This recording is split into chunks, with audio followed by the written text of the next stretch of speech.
Yeah. I feel like if we're going to make a product, you can rest assured that a large will be your normal sized large, whatever that means. It's probably the most generic thing I've ever said. The large will be a the large. The regular will be a regular sized regular size. But the extra small will probably not fit it might you. fit your pet.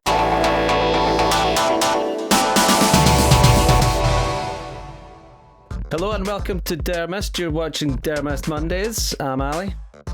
I'm Craig. And this week we thought we would have a chat about merchandise.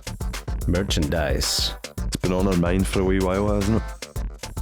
Yeah, we just registered a new web domain and we've got the opportunity to set up a wee shop, and we thought about getting some band merch made.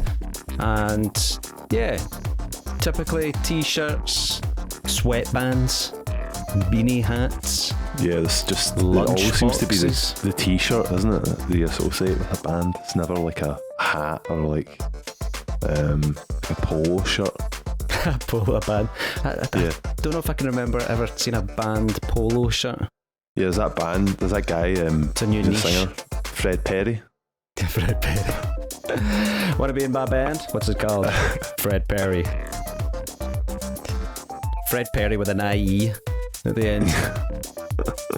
Yeah, I've had a bunch of merch done in the past with various bands, and it is good to keep your brand name out there and engage with fans, and also to make a wee small amount of money for the band. It's just a bit of fun, isn't it? More than anything. Yeah, it's a part of the creative process, I think, which is good, and nice to put some time and energy into doing some nice designs. I noticed on Ditto that so far since the singles and the album has dropped, we've made a grand total of £4.11. Woo! Well, if I was an investor in Dragon's Den, I would be out. I'm out. Yeah, I think most of that as well. Most of that is probably a guy in work who bought the album, Tony. So thanks, Tony, for actually buying the album and not just streaming it. But that explains the high amount that's in our balance at the moment then. Yeah. It's probably the £1 is like all of the streams, and £4.10 is probably Tony buying the album. Nice one, Tony. Yeah, appreciate it. But yeah, most bands will be making their income from physical album sales and merch. But vinyl's the one that's got the highest profit margin on it, really. Off the top of my head, I should really look this up, but I think a vinyl only costs £4 each to get pressed or something like that. Yeah, depending on how complicated and unique and interesting you make your actual product. But yeah, it seems to make the highest yield. CDs were never that great. Were they not? Yeah, they were okay. Not great if you can't sell them. Yeah, I think the thing with CDs is that they've got more profit for bulk. Like if you're making like thousands of them, there's probably a lot of room for profit there. But if you were only doing like 100, like I don't know how many we're going to do. But yeah, I'd like to get maybe a run of 250 or 500 vinyl records. Yeah. And yeah, that's hopefully something that we've got in the pipeline. But there's something that doesn't sit quite right with me about just going to the t-shirt place and getting Fruit of the Loom, cheap box standard Fruit of the Loom t-shirts and with a print on it from the factory. That I'm just wondering if there's another way of doing things. I know that it takes a ridiculous amount of resources to make a single t-shirt. I think I'd read recently that it takes about 2,700 litres of water to make the cotton for one single t-shirt. Yeah, I don't think a lot of people are really as aware, but the water problem is like one of the next big things that's going to be on people's radar. I know I'm sure it was South Africa ran out of water, like properly drinking water. They had to like flush the toilet once a day and all that. What did you say? How many litres it took to grow a tomato? It was only 5 litres of water to grow a tomato. 5 compared to. And what about avocados? 320 to grow an avocado. So they're not considered vegan by some people. Avocados are like one of the best bits about being vegan. They're a good vegetable or fruit, whatever they are. Can't remember. Yeah, but you're not saying that with the water consumption, England or London or whatever has only got another estimated 20 years of water left. It's crazy. Something like that. It is crazy. I'm sure it's Mexico City as well. They're like the next one that they're really in dire straits with their water. It's like really, really bad. Just in terms of everything you do, it's just being aware of, at the end of the day, everything costs water. It's just like being aware of it and doing a bit of research and trying to be a conscious consumer. And, you know, I hate preaching to people, but it's good to know the impact you're having on the world. Yeah, I don't think it's something we think a lot about in Scotland because we've got an abundance of water, which we're very, very lucky to have. But I was just thinking along the lines of, would people that buy t-shirts, fans, etc., would they be interested in recycled products or a more sort of sustainable line of merch? Like if we were actually to buy second-hand t-shirts from a charity shop, or, you know, because we've been into charity shops before and they've got some really nice plain t-shirts there ready for printing. They sometimes get the leftover bulk orders that don't sell in Primark or wherever they're getting them from. Sometimes it's a bit like the zero food waste, where supermarkets have got to release their stock by a certain time before it goes out of date to charities so that they can pass them on and get it used instead of it going to landfill. But so maybe a similar model but for clothing. Yeah, it means you can basically, every piece of clothing that you made would be individual in that sense. Instead of putting up like one picture of the t-shirt, extra small, medium, large, you'd be like, this one is a medium. We think it's kind of a washed out grey colour. It's got a tiny wee fray in the bottom left hand corner. Yeah, it's got a bit of vomit on the side. Just really sell it to people. Well, people wear band t-shirts just to kick about, don't they? You don't really wear a band t-shirt like to dress up, or, you know. Or one of my friends was telling me about a friend that had a really rare band t-shirt and he was using it for painting, you know. And he was like, that is really not the type of t-shirt you use for decorating your house. Actually, do you know what it was? It wasn't a band t-shirt. It was a Tiny Changes t-shirt. So it was like a Tiny Changes charity t-shirt that had been made. This guy was using it to, you know, do his decorating with. He's like, it's not, you don't do that. I do know somebody locally that prints t-shirts, so maybe that's somewhere we could start, and at least keeping things local and, you know, where that investment is going. And I think at a gig, I wouldn't mind paying a wee bit more money if the band was to say, you know, these t-shirts are eco-friendly, or they've been recycled, or it's recycled cotton, or it's sustainable. Yeah. I'm probably more likely to spend a wee bit more money. It's not my blue light's not on now. You still want to have a premium product though, and you still want to make something that people are going to want. Mm-hmm. I do feel like when you say, oh, this is a second-hand t-shirt, people just want new things. I do feel like saying that it's recycled definitely sounds a bit sexier. And I think that t-shirts that people buy from at gigs especially, they're less likely to throw them out.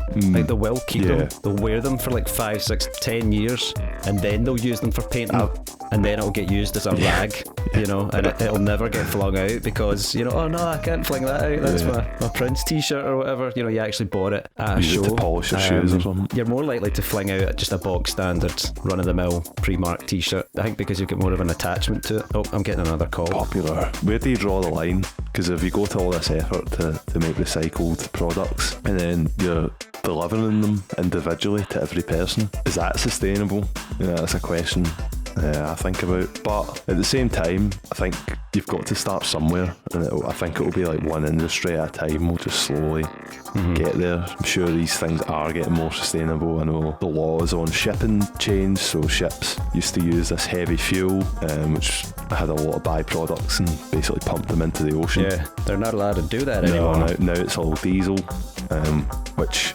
they've banned from the road, but they're still pumping it into the ocean. But it's just, do you know what I mean? It's about being aware.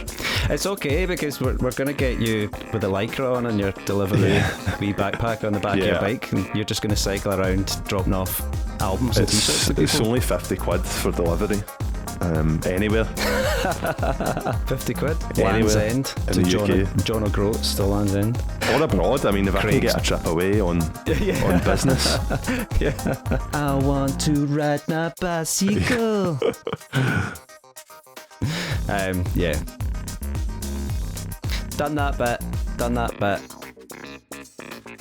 Yeah, it doesn't. I bought a recycled t-shirt a while back, and it was with recycled cotton, and it's probably one of the best t-shirts. I know that sounds pure stupid, but it is probably one of the best t-shirts I've ever bought.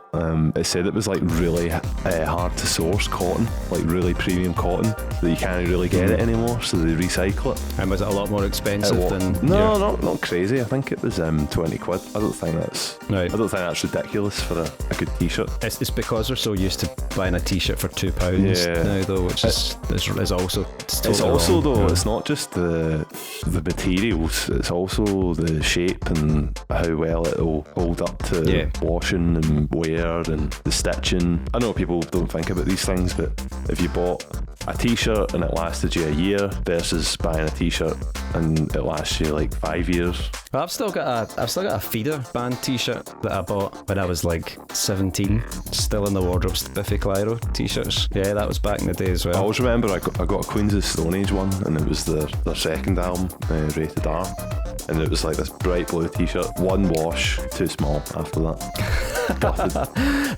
I hung on to it for ages. I was like, I don't want to get rid of this because I actually loved the t-shirt. Bummer. Put it on eBay, get it on Gumtree, move on your product, and go and check out locally if there's any sustainable clothing projects. I know there's one in Paisley called Remode that do a lot of great work. They've got a wee unit in the Piazza, and they take materials and they cut them up and turn them into new products, which is really, really cool. So good for one-offs, but not great for a mass run, or a small run for a band merch. It's I think tricky. That's another thing as well, is the sizing in general.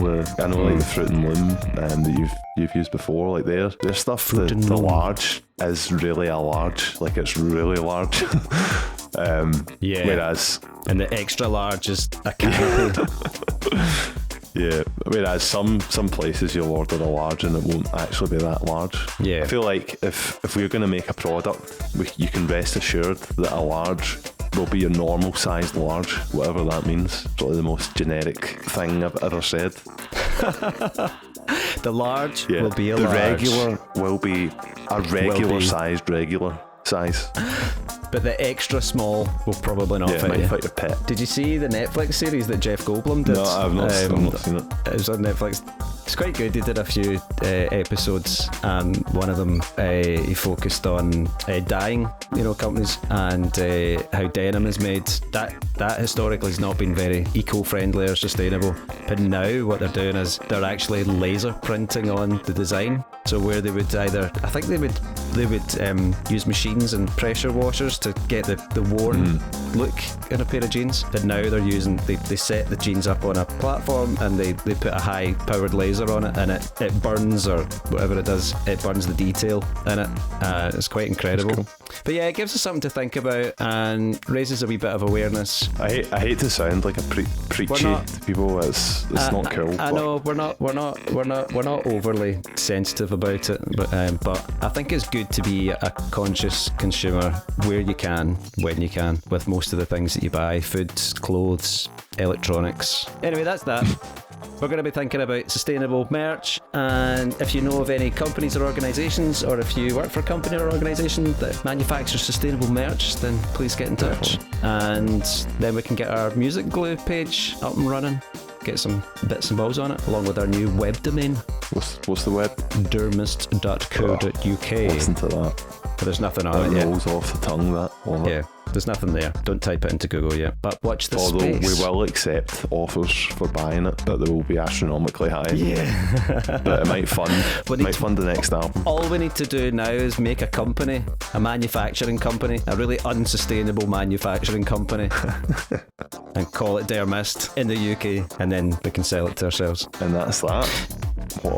That's what a that. bombshell to end on there. Thanks for watching. Remember to like, share and subscribe. Hit that bell. Thanks for tuning in. You've been watching Dermist. This has been Dermist Mondays. Thank you. Thank you very much. Oh, you've deviated from your sign off. No, I'm not done. All right, okay, keep going then. See ya. Bye. And cut.